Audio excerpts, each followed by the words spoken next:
My name is James Doliver, and it all started about 3:30, 4 o'clock. Started out quiet average night, sitting alone in my room. Just finished hanging out with my roommate Nate and his girlfriend Tiffany. And it was a pretty average night. Blew out my candles, rolled over and went to sleep.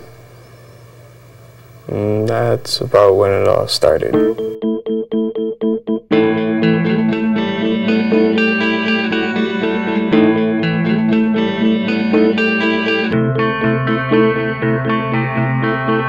So unbeknownst to me, while I slept in my bed not a foot and a half away, the candles I thought I had blown out apparently relit themselves.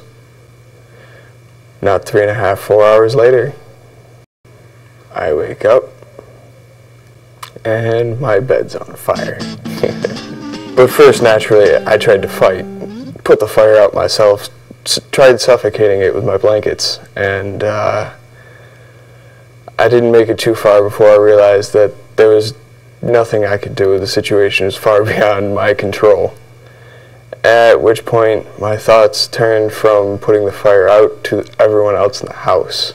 I'm Kendra Canada. I am the homeowner.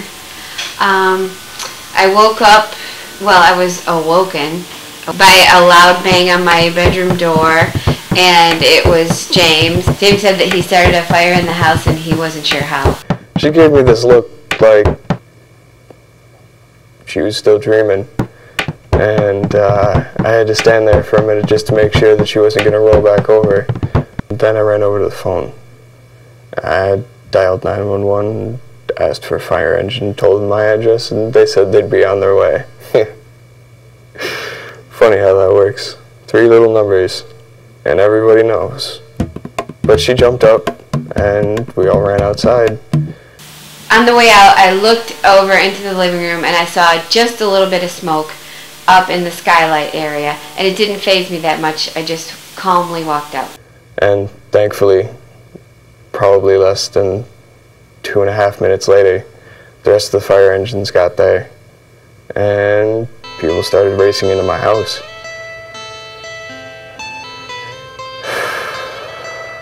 All told, there were 5 engines and probably over 30 people running in and out of my house. It was crazy. They came in and they pulled out all of their hoses, and I was thinking the whole time, wow, I mean, they're doing a lot for just a little bit of smoke. And they started running the hoses and everything, and at one point Nathan said to me, "Mom, look up there." And I looked up, and there was smoke and flames coming out of the roof of my house. And that was when it hit me. Oh my God, my house is on fire. And I started to cry. And I sobbed because I thought I was going to lose everything. I mean, at least I had myself, my kids, my animals. Everybody was alive. But my house was on fire.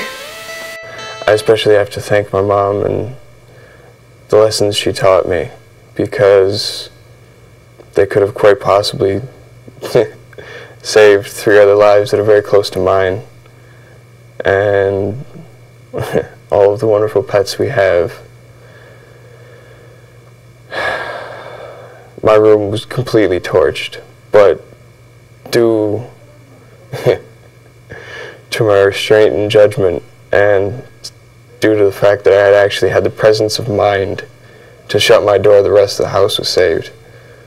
And there's minor smoke damage, and we're going to have to completely remodel my room, but all in all, it's much better than it could have been.